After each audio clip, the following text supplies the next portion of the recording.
ప్రస్తుతం భారత్లో ఎక్కడ చూసినా టీ20 ప్రపంచ కప్ గెలుచుకున్న టీమిండియా ఘనత గురించే ప్రతి క్రికెట్ అభిమాని మాట్లాడుకుంటున్నాడు. క్రికెటర్ల ఆట తీరుతో పాటు మైదానంలో హావభావాలు ఇలా ప్రతి ఒక్కటి సోషల్ మీడియాలో వైరల్ అవుతోంది. ట్రోఫీని కైవసం చేసుకున్న టీమిండియా దేశవ్యాప్తంగా ఉన్న క్రికెట్ అభిమానుల హృదయాలను దోచుకుంది. క్రికెట్ సీజన్ నడుస్తూ ఉండగా సోషల్ మీడియాలో ఓ అంపైర్ కూడా హంగామా సృష్టించాడు. క్రికెట్ గ్రౌండ్లో తన హావభావాలతో సోషల్ మీడియాలో సంచలనం సృష్టిస్తున్నాడు.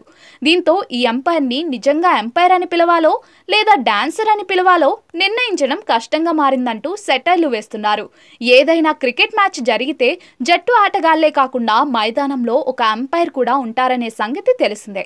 అతని పని చాలా ముఖ్యమైనది. ఆటగాడు అవుట్ అయినా లేకపోయినా, ఆ బాల్ వైడ్ బాల్ అయినా నో బాల్ అయినా, ఆటగాడు 4-6 కొట్టాడా లేదా అని కేవలం అంపైర్ మాత్రమే తన హావభావాల ద్వారా ఈ సమాచారాన్నంతా ఇస్తూ ఉంటాడు. అయితే ఒక్కొక్కరికి ఒక్కో స్టైల్ ఉంటుంది. ఇలాంటి వాళ్ళ వీడియోలు సోషల్ మీడియాలో వైరల్ అవుతూనే ఉంటాయి. కానీ ప్రస్తుతం ఈ అంపైర్ ఆ వీడియోలకు భిన్నంగా ఉన్నాడు. ఈ అంపైర్ అందించే సంకేతాలు చాలా వెరైటీగా ఉన్నాయి. దీంతో ఈయన వీడియో సోషల్ మీడియాలో తెగ వైరల్ అవుతోంది.